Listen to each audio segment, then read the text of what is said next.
जय हिंद। देखिएगा आज इकोनॉमिक समाज आपको हम बताएंगे। तो पहले देखिएगा कि आप लाइफ में कुछ करना अगर है तो आप तरीका बदलिए, ठीक है। पढ़ने का टाइम टेबल बदलिए, रूटीन बनाइए, रूटीन के हिसाब से रणनीति अपना आप तैयार कीजिए, तभी आप आगे। इतना सिलेबस आपका है, पढ़ने का है। जब पढ़ने के लिए आप बैठिएगा ना तो आपको क्या लगेगा, बहुत बड़ा चीज़ बुझाएगा आपको, ठीक है। पढ़ने का मन नहीं करेगा। अगर पढ़ने का मन ना करे ना, आप 4 बार मामा शब्द लिखिए, देखिए आपको पढ़ने का ही मन करेगा। ऐसा शब्द है ना, आप मोटिवेट हो जाइएगा। किसी का मोटिवेशन सुनने का ज़रूरत नहीं है। माँ शब्द ही, माँ का कभी अंत नहीं होता है, ठीक है। माँ के बारे में सोचिए, देखिए आपको पढ़ने का मन हो, जो दुख तकलीफ उसका रहता है, तो कैसे आपको खाना बना के खिलाती है, कैसे क्या करती है, आपको पता ही होगा। आपसे बेटर कौन ही जानता होगा जी कि आपकी माँ चाहे पापा कितने बड़े दिक्कत से आपको पढ़ा रहे हैं। वो घर से यहाँ तक भेजे हैं, कितना दिक्कत से कम काट के, समझे, कितना तकलीफ काट के अपने ना खा के आपको भेजे हैं। इसीलिए आप अगर पढ़ने का अगर मन ना कर तो एक माँ बाप के बारे में ज़रूर सोचिएगा, आप उससे ज़्यादा मोटिवेट हो जाइएगा, ठीक है। अब क्या करना है आपको, सिर्फ खाली टाइम टेबल बदलना है, ठीक है। टाइम टेबल से कौन विषय कब पढ़ना है हमको, क्या है आप लोगों के पास टाइम कम है, टाइम कम है, कम के हिसाब से ही आपको क्या टाइम टेबल सेट करना है। देखिए टाइम टेबल अगर सेट कर दीजिएगा आपको पढ़ने में भी मन लगेगा, ठीक है। अब देखिएगा हम इकोनॉमिक्स बता रहे हैं, ठीक है। अपने यहाँ का इकोनॉमिक्स किस पर होता है, तो व्यापार पर, कृषि पर, उद्योग पर, ठीक है। अपने यहाँ ज़्यादातर भारतीय टिकाऊ किस पर है, तो कृषि पर है, ठीक है। अभी अपने यहाँ किसान पर ज़्यादातर जोर शोर से ध्यान, पहले ध्यान नहीं दिया जाता था किसान पर, लेकिन अब ध्यान दिया जा रहा है, ठीक है। देखिएगा इकोनॉमिक्स हम आपको बताएं, देखिएगा इकोनॉमिक्स किसे कहते हैं। देखिएगा इकोनॉमिक्स में क्या है, अर्थव्यवस्था का जिमापन के लिए अपनाई गई एक क्या है, आर्थिक व्यवस्था। क्या है, एक आर्थिक व्यवस्था, ठीक है। अर्थव्यवस्था को इंग्लिश में क्या कहते हैं, इकोनॉमिक्स कहते हैं या इकोनॉमी कहते हैं, ठीक, समझे।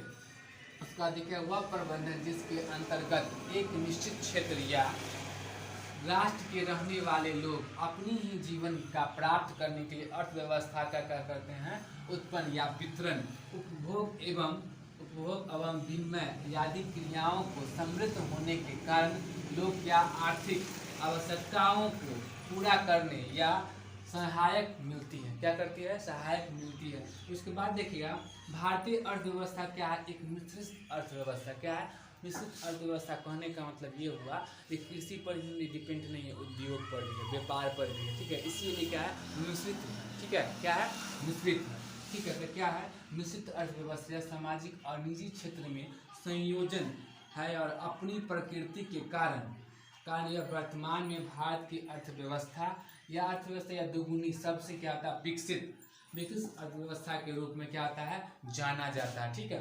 उसके बाद देखिएगा यह एक देश या क्षेत्र के विशेष व्यवस्था में जिसके अंतर्गत मनुष्य अपनी आवश्यकताओं को संतुष्ट रूप से क्या करता है, विनिमय करता है, संबंधित अपने सभी आर्थिक आवश्यकताओं का क्या संपादन करता है। जैसे क्या सब आता है, हम आपको पहले ही बताया, कृषि पहला नंबर पे आता है, उसके बाद उद्योग, व्यापार इत्यादि। अब आगे देखिए व्यक्ति का आय हम आपको बताते हैं कैसे आय होता है। देखिएगा इसमें क्या है, इस व्यवस्था में देखिए किसी भी देश के समाज एवं सदस्य में सभी प्रकार किसी भी आर्थिक क्रियाओं का संचालन करता है या संसार में उत्पादन एवं वितरण उपभोग का आर्थिक क्रियाओं पर क्या है, सुव्यवस्थित संरचना अर्थव्यवस्था कहलाता है, ठीक। अब देखिएगा क्या है कि प्रति व्यक्ति आय क्या होता है। देखिए प्रति व्यक्ति आय जो होता है, एक सरकार जो गणना करता है उसकी आय के हिसाब से क्या करता है, आय के हिसाब से किसी प्रति व्यक्ति का आय का क्या करता है, बांधता है। इसे भी देखिएगा लेबर का होता है, अपने यहाँ भी है 340 या 322 रुपया का क्या है, उसका सैलरी है, ठीक। देखिएगा जैसे अभी क्या है, प्रति व्यक्ति का आय किसी देश के आय पर क्या करता है, निर्भर करता है। देखिएगा उसका देश का आय क्या है, अपने यहाँ का शायद 239 या 240 रुपया अपने यहाँ का है, शायद 300 रुपया है, समझे, 250 रुपया है, ठीक। देखिएगा क्या है कि प्रति व्यक्ति आय की आय किस पर डिपेंड करता है। देखिएगा क्या है, प्रति व्यक्ति आय किसी देश के नागरिक और औसतन आय, हम क्या बोले, किसी भी देश का क्या औसतन आय पर ही निर्भर करता है। ऐसे मान लीजिए 10 रुपया आय आ रहा है, तभी तो हम उसको 1 रुपया देंगे, मतलब काट खोट कर उसको हम देंगे। उसी तरह होता है देश में होता है, ठीक।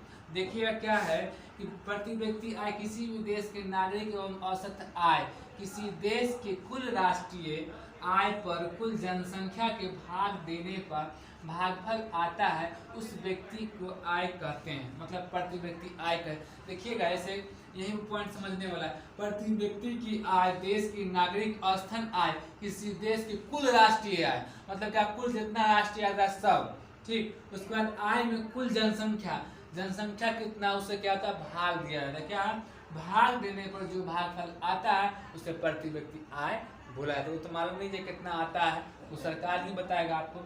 अभी आपको एक औसतन क्या है जिसके आय जितना आता है, ठीक, उसमें प्रति व्यक्ति जनसंख्या राष्ट्रीय जितना आय आता है प्रति जिसकी जनसंख्या के हिसाब से जितना है उसमें क्या भाग दे देगा, तो वही आपका क्या आ जाएगा, वो आय आ जाएगा, प्रति व्यक्ति आय। उसमें आप वस्तु विनिमय, देखिएगा ये बहुत VBI क्वेश्चन है, ठीक है, आ भी सकता है, आपको एक नंबर में आ सकता है।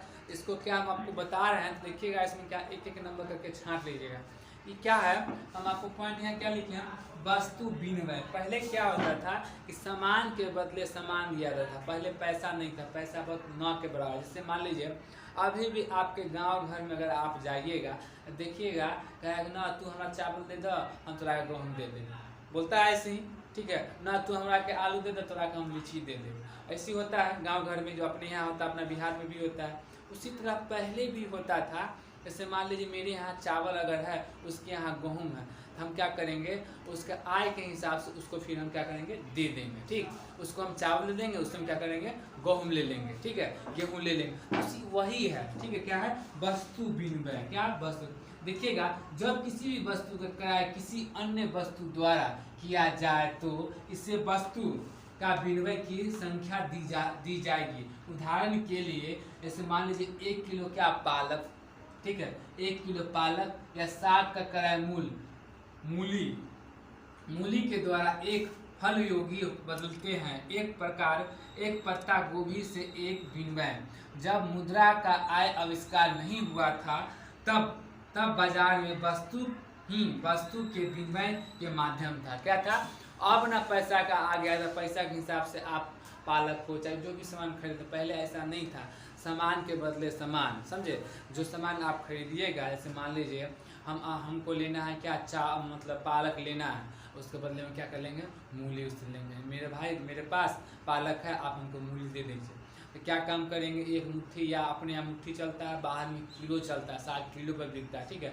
मान लीजिए 1 किलो हम उसको साग दिए, ठीक, और क्या काम करेगा वो हमको 1 किलो मूली दे देगा, ठीक। तो ऐसे वस्तु विनिमय, जब पैसा का आविष्कार नहीं था तब, मुद्रा का आविष्कार नहीं था, अब क्या हुआ मुद्रा का आविष्कार, तो एक क्या निर्धारित हुआ, क्या है एक रेट निर्धारित हुआ, 10 रुपये किलो, 20 रुपये किलो, 22 रुपये किलो, ठीक। तो वही किलो के हिसाब से आप कोई भी सामान लीजिएगा, जो किलो का रेट होगा